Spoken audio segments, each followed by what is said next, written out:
Bom dia, meus irmãos e minhas irmãs, em nome do Senhor Jesus, o Senhor da glória. Vamos, meus irmãos e irmãs, orar ao Senhor nosso Deus, para depois a gente ler o texto que haveremos de considerar nesta manhã. Pai nosso que estás nos céus, Deus grande e bendito, soberano, exaltado, nós te louvamos pelo dom de nosso Senhor Jesus Cristo, nós te agradecemos pelo privilégio de sermos chamados teus filhos, privilégio de estarmos juntos, nós que somos a casa do Senhor, a fim de adorarmos o teu nome que é santo.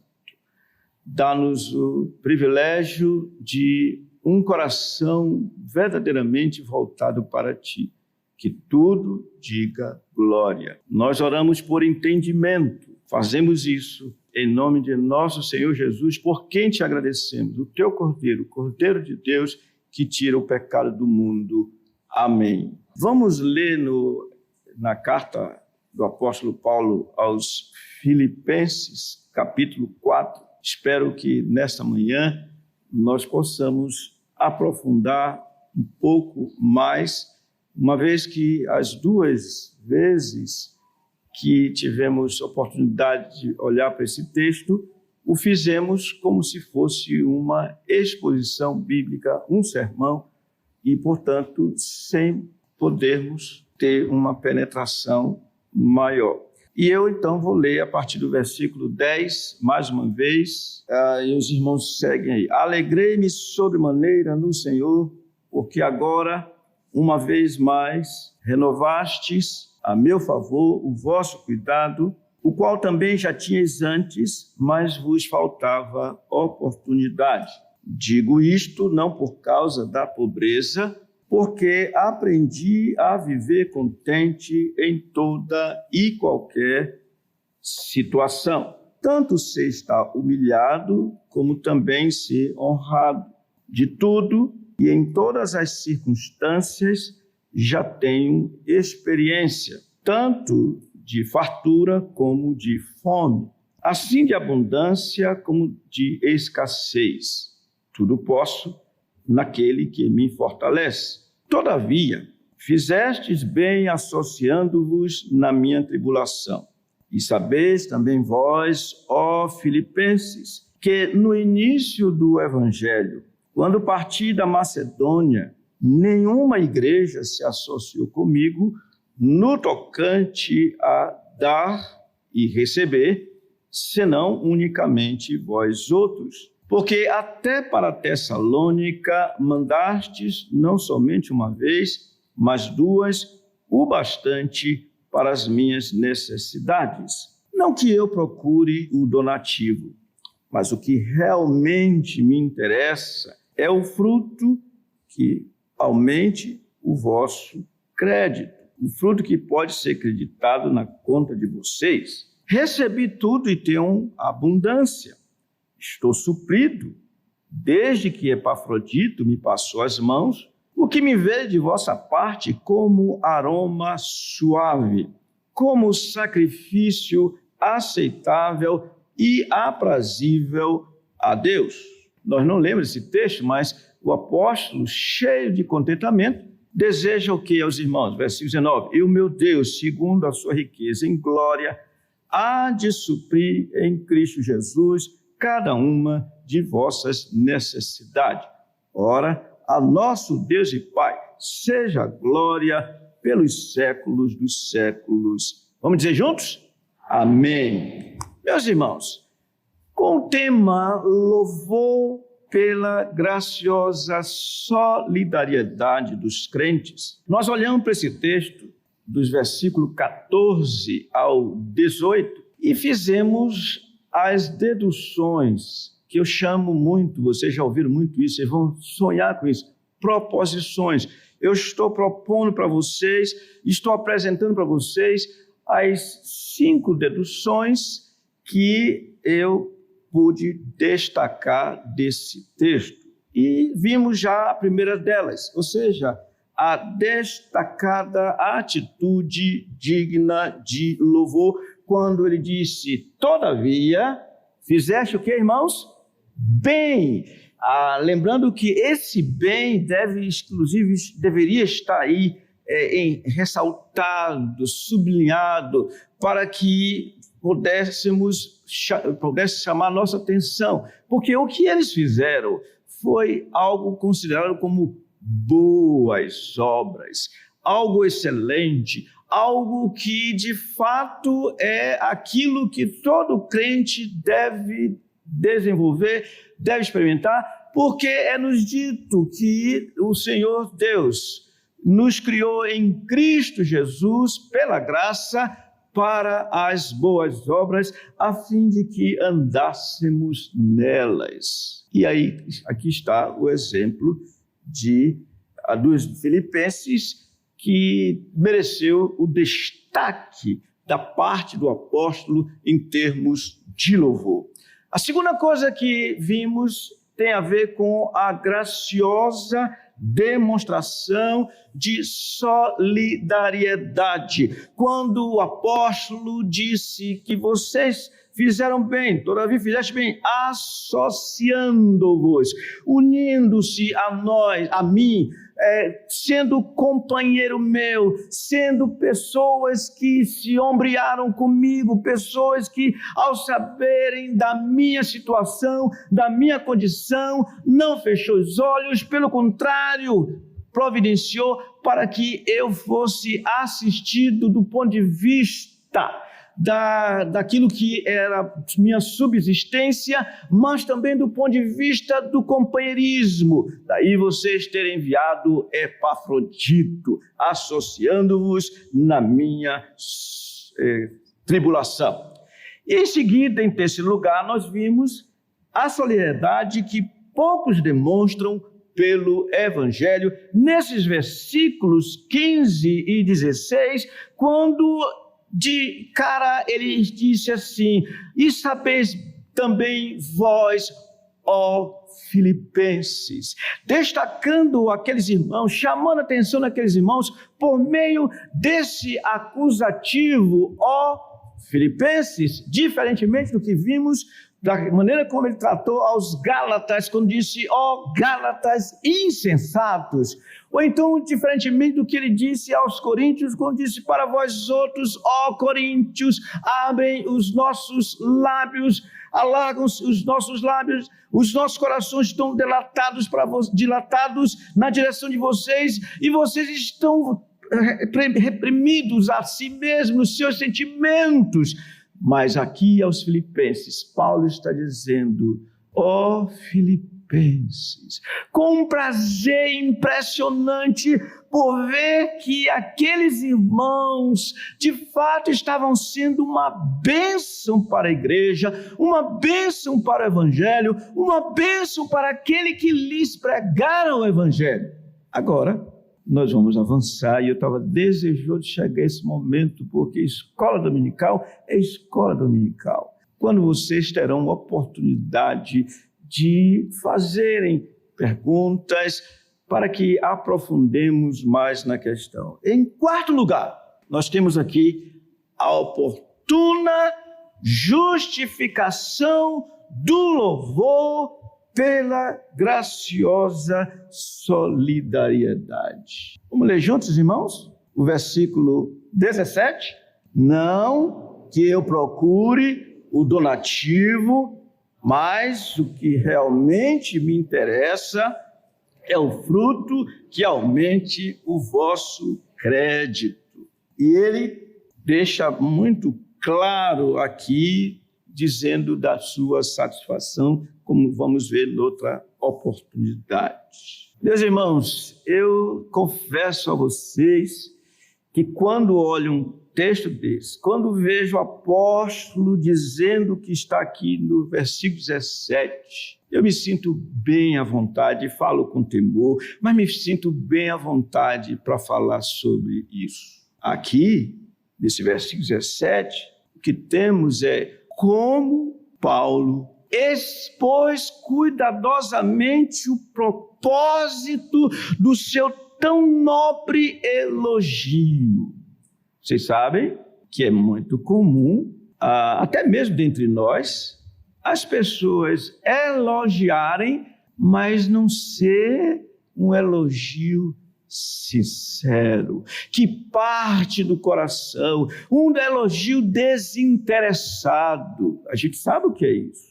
Mas aqui, Paulo está dizendo aos filipenses essas coisas, nesse versículo 17, com o propósito de justificar, de deixar claro, mais do que nunca, que ele não está lhes elogiando, que ele não está lhes louvando por qualquer interesse espúrio.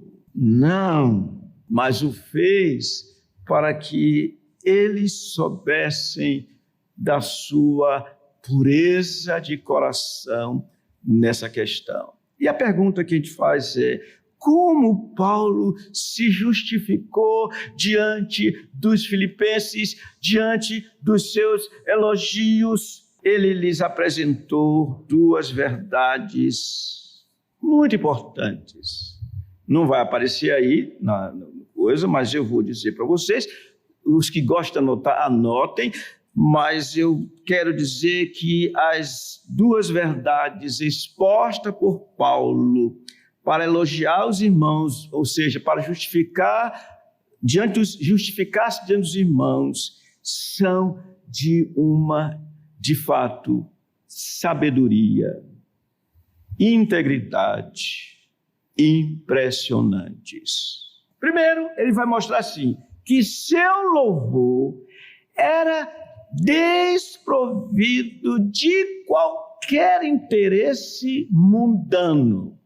Depois vai dizer que sua intensa busca, na verdade, seu interesse visava o bem espiritual, o bem-estar espiritual dos filipenses. Então, vamos ver duas coisas nesta manhã, com a graça do Senhor, em termos de justificação do apóstolo Paulo. Você sabe o que é justificação, né? Por exemplo, Daniel me chama para a festa da casa dele, do casamento dele, e diz que será às 19 horas, e eu chego às 19 horas e 15 minutos. Então eu tento o quê, meus irmãos? Me justificar com cara de Amélia, dizendo assim: Daniel furou o pneu da direita, depois o da esquerda, e depois para Daniel, todos os 4 pneus furaram, por isso eu cheguei a essa hora. Daniel, não, sem problema, está justificado, miserável eu. Vocês sabem o que é isso, né? Paulo, então, para se justificar, por que esse elogio todo? Ele, então, diz, primeiramente, é como se dissesse: meu louvor está desprovido de qualquer interesse mundano. É isso que a primeira parte desse versículo 17 quer dizer, irmãos. Não, vamos ler juntos? Não que eu procure o donativo. Como você tem condições, você pega e sublinha bem essa primeira parte aí. Até pode tirar a segunda, porque nós vamos depois trabalhar com a segunda. Os de lá que estão na TV não vão ter condição de ver isso. Eu não sei nem como é que está saindo aqui. Eu estou vendo 2 imagens, 4 eu olho para cá, não sei. Tá, tudo bem. Meus irmãos, certamente o apóstolo Paulo, a semelhança dos autênticos obreiros do Senhor, não tinha um coração mundano, não vivia como os que só se preocupam com as coisas terrenas e, portanto, vive buscando as coisas deste mundo.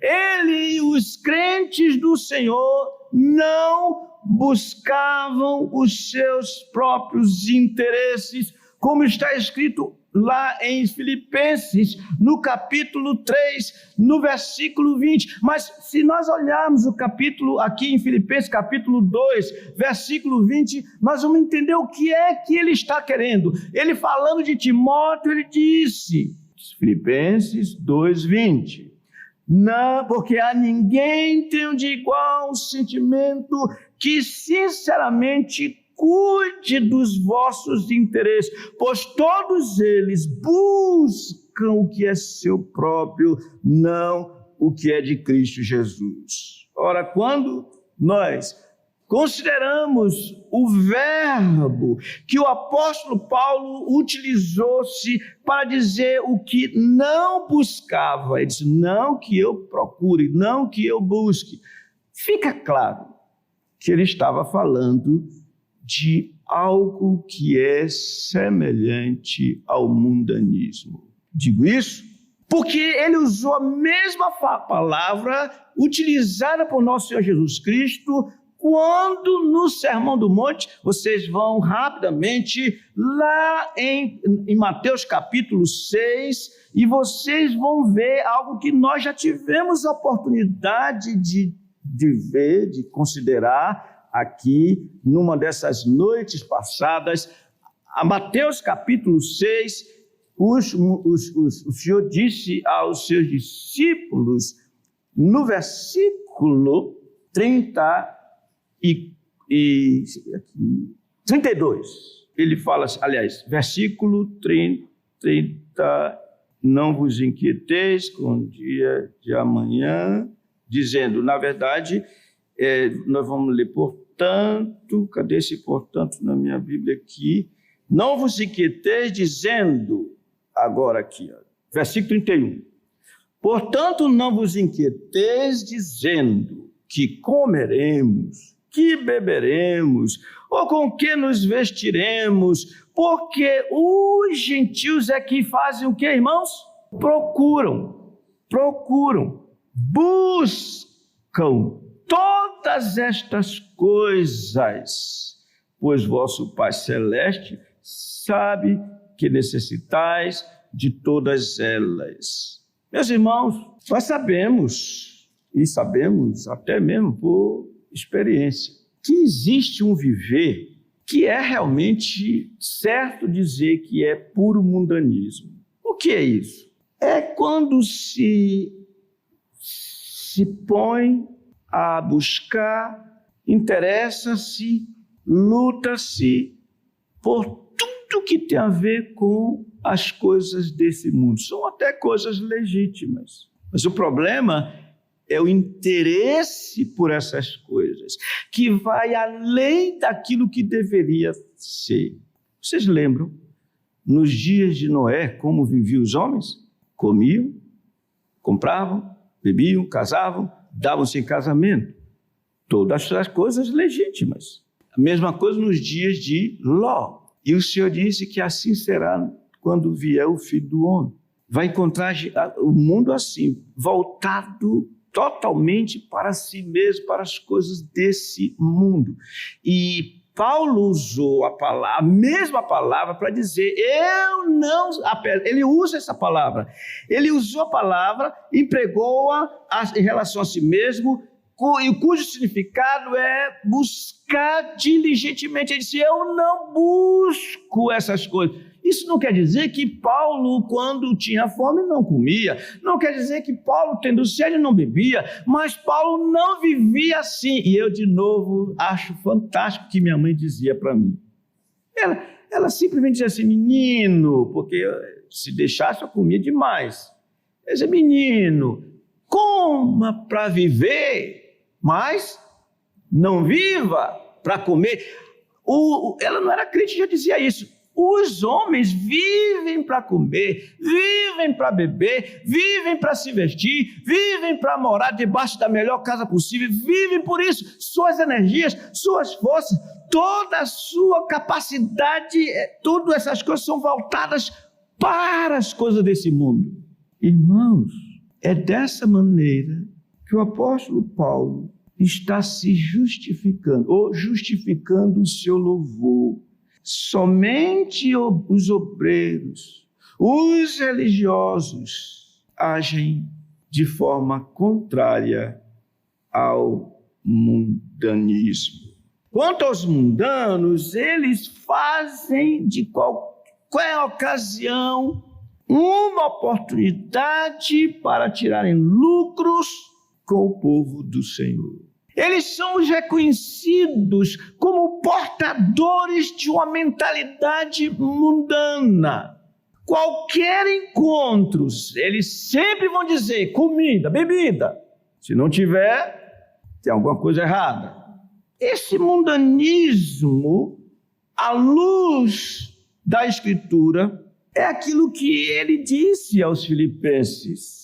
Diz alguém, o mundanismo é um modo de viver que é caracterizado por uma mentalidade cujos pensamentos se concentram exclusivamente nos interesses que são próprios do mundo. Vocês já viram como mexe com a gente quando sabemos assim, olha, vai ter inauguração de determinado supermercado. O que vem logo na mente? Opa, vou lá. Por isso que você não encontra espaço para entrar. Eu só vou a supermercado novo quando passa assim 3, 4, 5 meses que voltou à normalidade. Aí eu vou. Irmãos, aí empurra para lá, empurra para cá, para ter acesso às coisas. Isso é mundanismo. Paulo está dizendo, ele está dizendo que não é essa a atitude dele. E quando, meus irmãos, alguém não tem a Deus como seu único Deus, seus interesses não podem ser outros senão mundanos. Tais pessoas, mesmo sendo religiosas, vivem para satisfazer tão somente seus sentidos físicos e nada mais. Em outras palavras, essas pessoas vivem dizendo que comeremos, que beberemos, ou com que nos vestiremos. Essa é a preocupação. A ocupação dessas pessoas é procurar todas as coisas, tais como fazem os gentios. Porém, contrariamente a isso, Paulo, uma vez tendo elogiado os filipenses por terem sido tão generosos para com as suas necessidades, tratou de mostrar que seu elogio era destituído de qualquer interesse pelos bens daqueles irmãos. Vocês estão entendendo? Não que eu procure o donativo. Irmãos, como saber se alguém que se diz obreiro do Senhor é um mercenário ou alguém que procura o donativo? Não é difícil de saber, não. Uma das coisas que você quase acerta é quando você encontra obreiros que lhe dão uma dica para você chamá-lo para comer, para beber, e ele não, o bolso dele é furado. Você não encontra a disposição da parte dele, pelo menos para dividir. Aqui me faz lembrar uma ocasião, eu fui num lugar, estava lá com minha família e tinha lá um pastor, ele me deixou arrasado. Vocês não sabem quem é, nem sabem o lugar, vocês não vão saber nunca. Eu tenho uma prática diferente do que ele expôs naquele momento. Na hora da refeição, ele teve a cara de pau de dizer, olha, primeiro a ser servido sou eu e o pastor Jair Marcelino, me arrasou na hora. Agora ele estava na casa dos outros e teve a cara de pau de dizer isso. Vocês já viram, em retiros, eu sou o primeiro a comer? Apesar de da lei dizer, você é velho, você tem direito. Não, irmãos, quando você vê uma atitude dessa, já comece a desconfiar. Nesse ponto, esse obreiro está dando a entender que a sua mentalidade é mundana. Por isso, contrariamente, o apóstolo Paulo escreveu a outra igreja, aos Tessalonicenses, para defender a sua reputação e a reputação do evangelho que ele pregava. Abram suas Bíblias em 1 Tessalonicenses, por gentileza, capítulo 2, versículo de 1 a 6. Prestem bem atenção, irmãos, o que está escrito lá. Porque vós, irmãos, sabeis pessoalmente que a nossa estada entre vós não se tornou infrutífera, mas apesar de maltratados e ultrajados em Filipos, como é do vosso conhecimento, tivemos ousada confiança em nosso Deus para vos anunciar o evangelho de Deus em meio a muita luta, pois a nossa exortação não procede de engano, nem de impureza, nem se baseia em dolo, ou seja, laço, em certo sentido, Pelo contrário, visto que fomos aprovados por Deus a ponto de nos confiar a Ele o Evangelho, assim falamos, não para que agrademos a homens, e sim a Deus que prova o nosso coração. A verdade é que nunca usamos de linguagem de bajulação, como sabeis, nem de intuitos gananciosos, ou seja, o show, querer mostrar algo que não é, aparência, desejo ávido de ter mais. Ele disse, Deus disto é testemunha. Também jamais andamos buscando glória de homens, ou seja, reconhecimento humano, nem de vós, nem de outros. Deixe sua Bíblia aberta aí que eu vou dizer algumas coisas sobre isso. Primeiro você vira ele falar de engano, ou seja, aquele erro, aquilo que induz ao erro. Ele falou de dolo, que é fraude, malícia, é um tipo de artifício para atrair o auditório. Ele falou de agradar a homens, é o esforço de acomodar-se às opiniões, desejos e interesse de outros.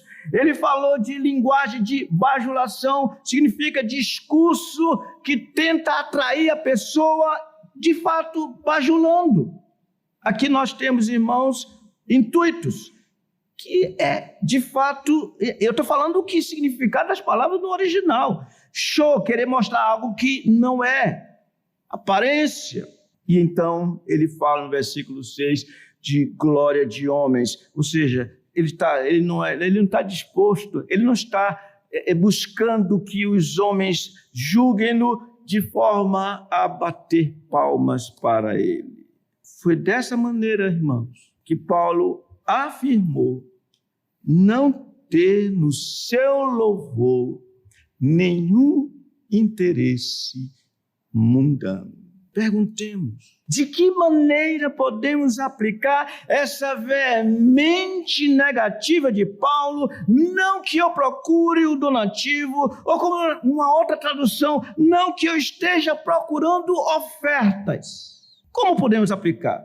Irmãos, eu lembro que eu vi, salvo engano, do pastor Frederico Orr, quando na nossa cidade chamada Campinas, dois seminaristas foram buscá-lo no aeroporto e levar para o lugar que ele ia pregar, e lá o pastor percebeu que eles vinham conversando sobre igrejas. E o interesse de um deles era ter uma igreja em que ela pudesse dar o de bom e de melhor para ele.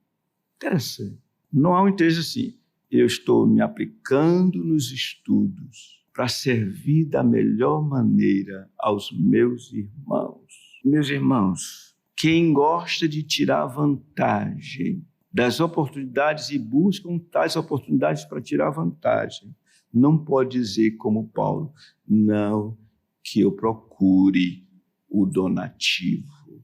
Não havia interesse mundanos. Alguma pergunta? Alguém quer perguntar? Tem ali, tem uma pessoa que quer perguntar. Eu digo assim, a pessoa para, você sabe, para ficar mais à vontade. Pois não. A pergunta do nosso irmão foi a respeito que ele é aposentado. Ele gostaria de saber se ele colocar o salário dele para render, isso seria considerado como mundanismo. A risada que eu dou para o senhor. Tem uma risada assim, eu não sabia que risada é essa. Uma vez eu escrevi para o irmão, ele botou uma cara assim, eu fiquei sem saber o que ele queria dizer, porque eu disse, acho que esse irmão está chateado comigo. Eu estou chateado com o senhor? Não, estou achando bom, porque ele fez a pergunta. Sabe o que eu disse? Se o senhor não colocar seu dinheiro para render juros, o senhor está contrariando o Senhor Jesus. O senhor lembra da parábola que ele contou dos talentos? Ele disse, servo malvado, não devias tu tomar meu dinheiro e colocar para que eu recebesse com juros? Se existe essa possibilidade de você ter um rendimento, por que não usar o rendimento? O problema é se o senhor colocar seu dinheiro para render e o senhor não fazer outra coisa, senão ficar olhando lá o que diz o pregão, não sei o que, o senhor não faz mais nada, só olhando para o pregão. Aí o senhor está com interesse realmente fora do comum. Fale para ela, eu não tenho culpa nenhuma, eu estou respondendo o que eu ouvi. Ah, tá. Fale, por favor. Diga de novo. Ele não quis dizer no sentido de fazer aplicações, exemplo, na bolsa de valores, mas sim de aproveitar uma promoção no supermercado. Olha, aproveitar uma promoção no supermercado, claro que é válido. Agora, se empurrar os outros para ter a promoção que o senhor quer, aí para o mundanismo. Perdeu, pronto. É isso mesmo.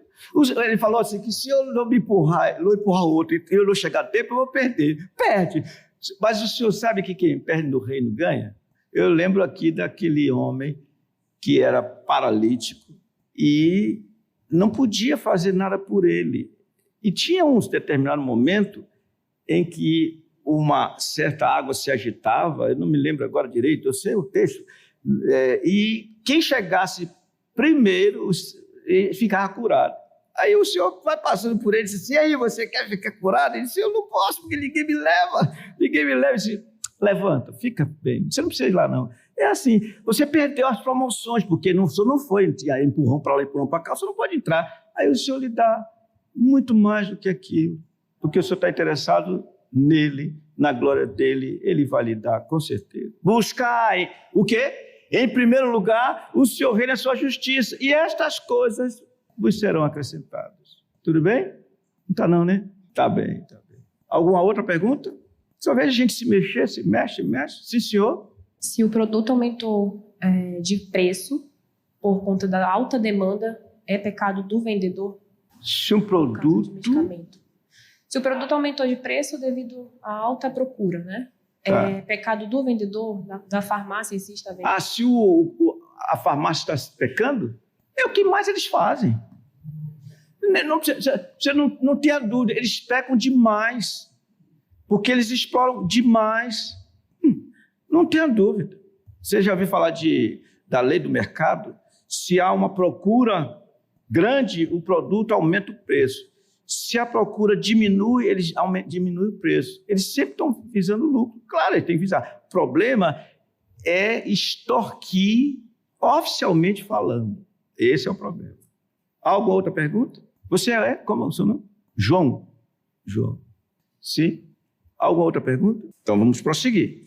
E então Paulo, depois de dizer de forma negativa, não que eu procure o donativo, ele mostra sua intensa busca que visava o bem-estar espiritual dos filipenses. É exatamente o contrário. Ele diz, mas o que realmente me interessa é o fruto que aumente o vosso crédito. Ou seja, ao invés de procurar donativos em si mesmos, Paulo se interessava. É impressionante. Paulo buscava, procurava o fruto que aumente em vossa conta, como uma outra tradução diz. E é muito importante que nós entendamos que a nossa tradução Almeida atualizada usou o verbo interessar, mas aqui, o que interessa, destaque bem interessa mesmo, por favor, mas o que me interessa, ele está dizendo, mas o que eu procuro, é a mesma palavra no original para buscar, a mesma palavra, é a mesmíssima, ou seja, ele usou, digamos assim, a palavra epizeteu no primeiro momento, mas o epizeteu buscando donativo, e epizeteu no sentido de buscar o interesse deles. A mesma palavra, o mesmo verbo. A tradução é diferente. Na verdade, Almeida Revista e Corrigida, se vocês tiverem, vocês vão ver que ele é mais literal, ele diz assim, não que eu procuro donativo, mas o que eu procuro é a mesma palavra. Vocês estão entendendo? Vou fazer de novo a pergunta. Vocês estão entendendo? Sim. Essa palavra no original, ela pode ser, como nós estávamos vendo, usada tanto negativa como positivamente. O sentido negativo é nocivo, já o demonstramos. É o sentido do interesse próprio. Mas o sentido positivo é muito agradável ao Senhor. Sabe, existem, por exemplo, lá em Hebreus, existem textos que mostram isso em Hebreus, no capítulo 11, versículo 14, nos dito assim: porque os que falam desse modo, que são estrangeiros e peregrinos, manifestam estar procurando uma pátria. Na verdade, temos aqui uma cidade, não temos aqui uma cidade permanente, mas buscamos o mesmo verbo, a que há de vir. Dessa maneira, irmãos, Paulo buscava, procurava continuamente. O verbo está no presente, indicativo, procurava continuamente o fruto que aumente o vosso crédito. Paulo se esforçava, quer em oração, quer pregando, quer ensinando a palavra do Senhor, visando o bem-estar espiritual dos seus irmãos. Logo, o seu elogio visava mostrar aos filipenses quanto interesse ele tinha por vê-los cheios de ricos dividendos. Vocês estão entendendo? Ele queria isso. Ele queria que a conta deles fosse cada vez mais enriquecida de boas obras. Meus irmãos e irmãs, vocês ouçam o que eu vou dizer. Eu fiquei admirado com duas coisas no final de semana passada e até hoje estou. É que vocês sabem que nós estávamos falando de escatologia. Eu suspendi e disse: o que é que eu vou dar à igreja? E veio esse texto de Filipenses. Me causou admiração quando eu vi, meus irmãos, na apresentação das contas, quantos irmãos e irmãs deixaram de lado a sua fidelidade. E digo mais, vocês nunca foram nem serão pressionados por qualquer de nós do conselho para fazer o que é devido nessa área. Veja o que eu disse, para fazer o que é devido. Mas aqueles meses negativos, no vermelho, mês e meio, quase todos os meses de 2019 negativos. Isso, meus irmãos, no mínimo reflete a nossa espiritualidade. Porque dizimar, ofertar é algo que se deve fazer para o Senhor, e Ele vê o nosso coração. E o que é que nós estamos vendo? Um número grande, não é pequeno, é grande, de irmãos que estão perdendo de fazerem aquilo que é devido e agradarem ao Senhor. Por que estou dizendo isso? Não que eu procure o donativo, mas o que realmente me interessa é o fruto que aumente o vosso crédito. Irmãos, na matemática divina, quem perde, ganha. Se alguém pensa que ao deixar de lado aquilo que é devido, e quero dizer, olha, eu vou mostrar para vocês uma coisa, vou dizer uma coisa para vocês, como deveria ser a nossa folha de receita e despesas. Está lá a receita, ganhei tanto, no mês seguinte ganhei tanto menos tanto. Mas uma coisa deve ser assim, primeira coisa, o que deve vir em primeiro lugar, meus irmãos, na lista? Número 1, eu estou falando isso com muito temor, mas é isso que deve ser. Dízimos, pode dar e oferta, aí vem lá, sei lá o que vem na noite. Meus irmãos, eu vou contar uma história para vocês. Eu não gosto de contar certas coisas, mas eu vou contar uma história para vocês. Quando nós casamos, no dia do casamento, minha mãe disse assim: meu filho, onde vocês vão morar? Eu disse: mãe, não sei ainda, mãe. Mas, isso no dia do casamento. Aqui, mano. Mas o Senhor proverá. Eu não faço isso que seja responsabilidade, tá? Mas no meu caso, coube.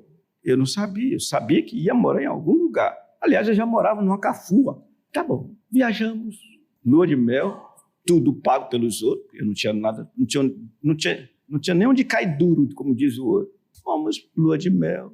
No meio da viagem, mais ou menos, um irmão ligou e disse: Pastor Jaime Marcelino, o senhor já lhe deu uma casa? Eu digo: eu sou meio desconfiado.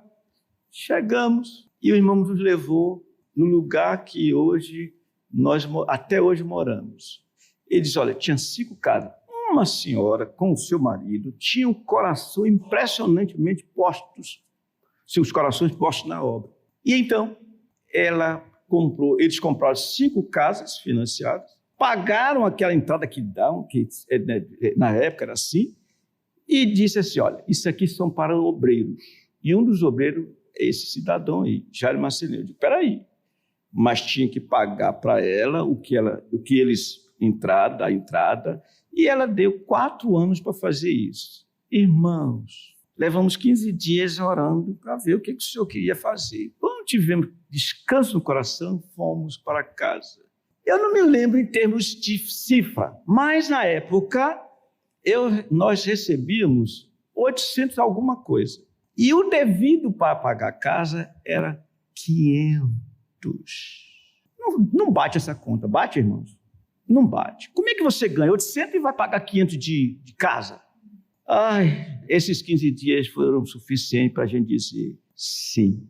E entramos na casa. Meus irmãos, eu quero dizer que não foi responsabilidade nossa, mas confiança naquele Deus que tudo faz com que prossigamos. Nunca deixamos de lado aquilo que é prioridade pela graça do Senhor.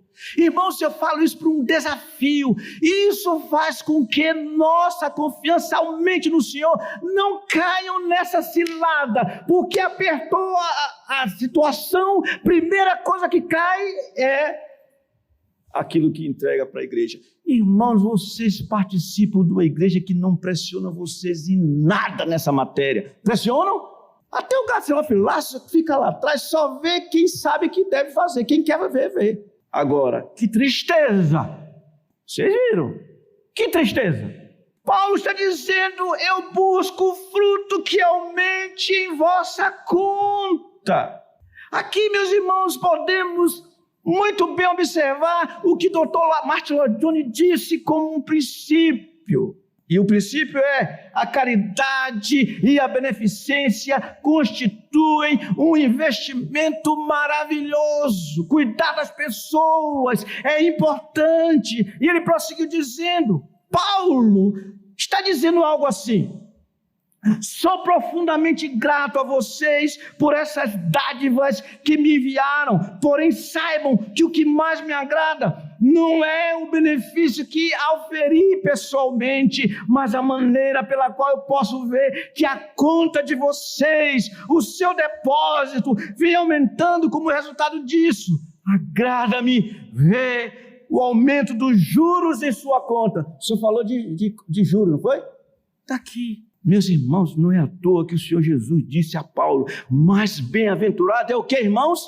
Dar do que receber. Além disso, o doutor Henderson fala assim: um donativo dado de modo correto sempre enriquece o doador. Eu vou dizer de novo: um donativo dado de modo correto sempre enriquece o doador. E vejamos a prova. Abra suas Bíblias, por favor, vamos dar uma olhada e ver como de fato é assim, meus irmãos. Em Provérbio, capítulo 11, versículo 25, é nos dito assim: a alma generosa, o que acontecerá com ela? Prosperará. Eu vou esperar vocês abrirem a Bíblia. Provérbio, capítulo 11, versículo 25, primeira parte. Só a primeira parte. A alma generosa. Sabe o que significa generosidade? É isso, é dar, é não ter ganância, não se segurar, não apertar as coisas. Diz: a alma generosa prosperará. Vocês estão vendo? Essa é a matemática do reino. É assim.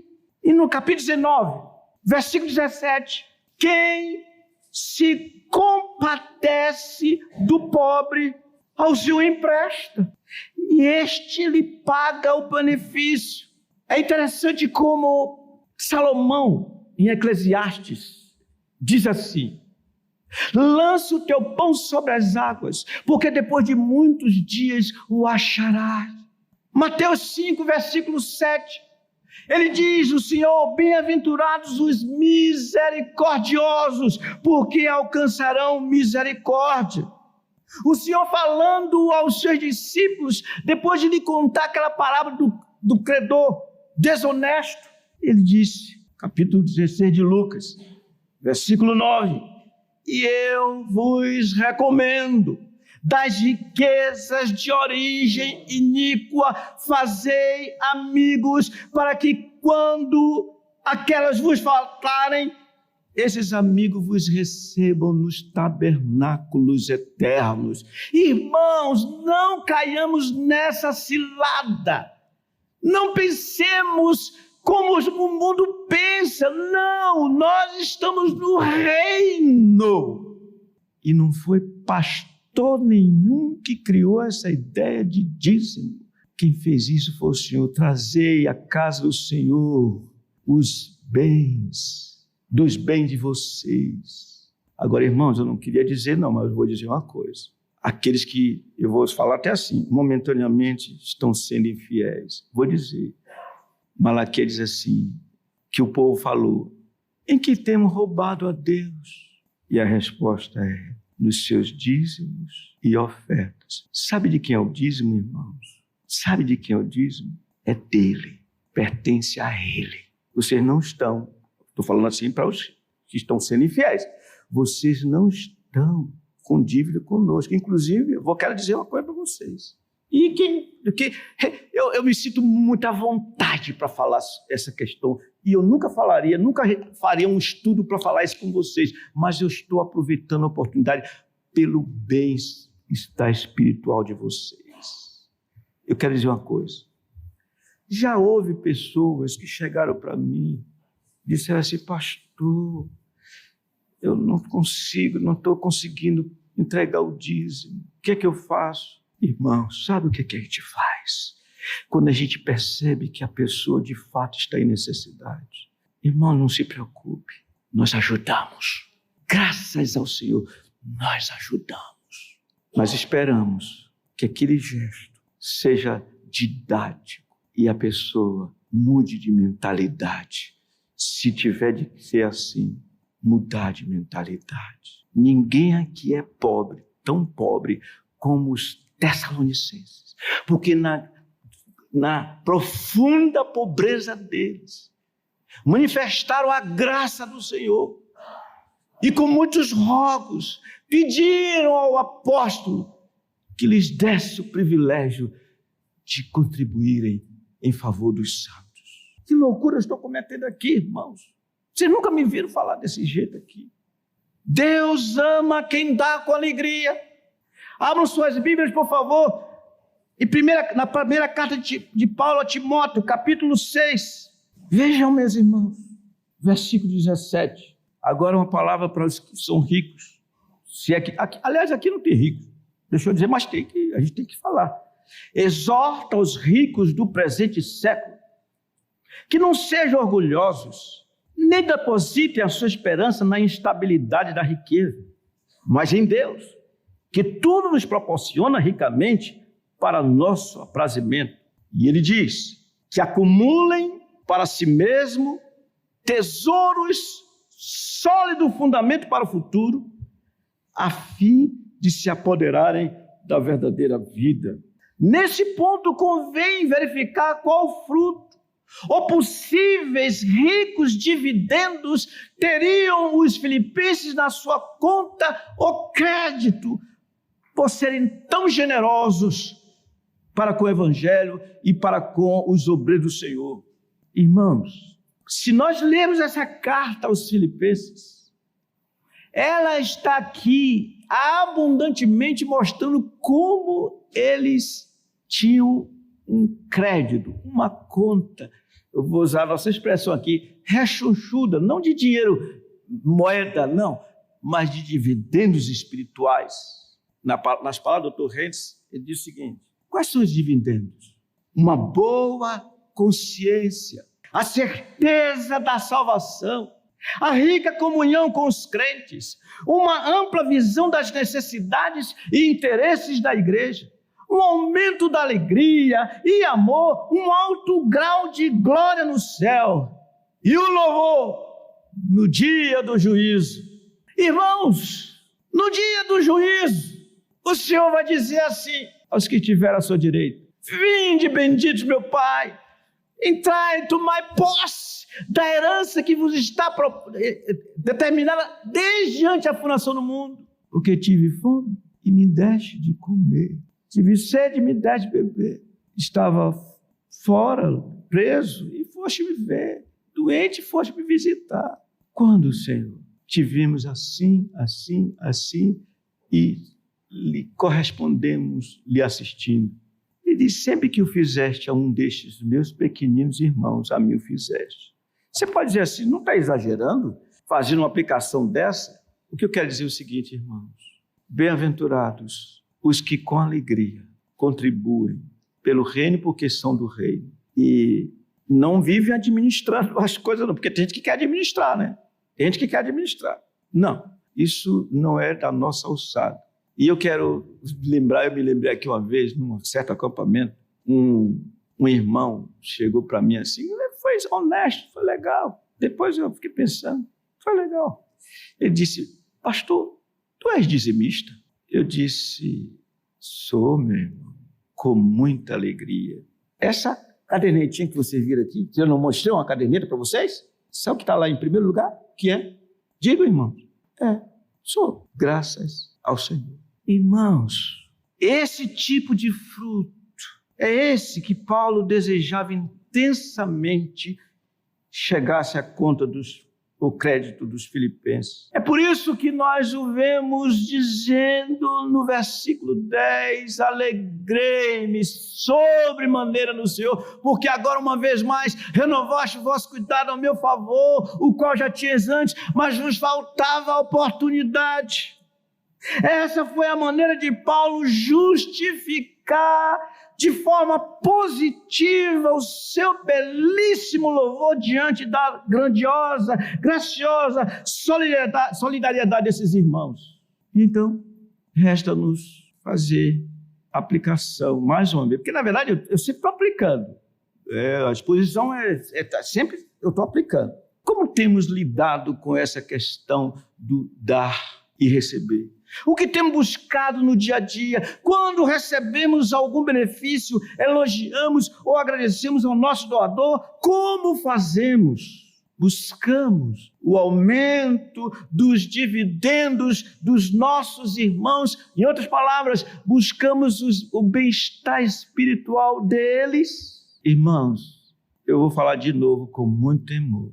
Que oportunidade o Senhor me deu e nos deu para ver esse assunto. De maneira que eu quero dizer aqui assim para vocês, todos daqui, os que estão lá do outro lado, vendo que porventura vejo, o de lá pode ligar o coisa, não quero mais ouvir isso não, está devendo ver, não quero ouvir, não vão fazer isso, porque crente não faz isso. Mas quero dizer o seguinte: precisamos nos arrepender, precisamos.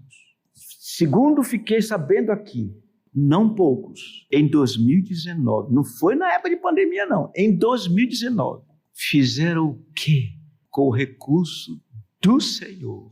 Fizeram o quê? Esses que fizeram o quê, não sei, o Senhor sabe, tem uma grande oportunidade: arrepender-se. Mas como foi em 2019, eu quero dizer para você, o arrependimento é esse: Senhor, jamais deveria ter feito o que fiz. Usei os recursos que o Senhor nos deu, mas usei os recursos que o Senhor deu, mas não era nosso, porque deveríamos devolver. Senhor, perdoa-me. E o que fazer? A prova do arrependimento é: sejamos fiéis.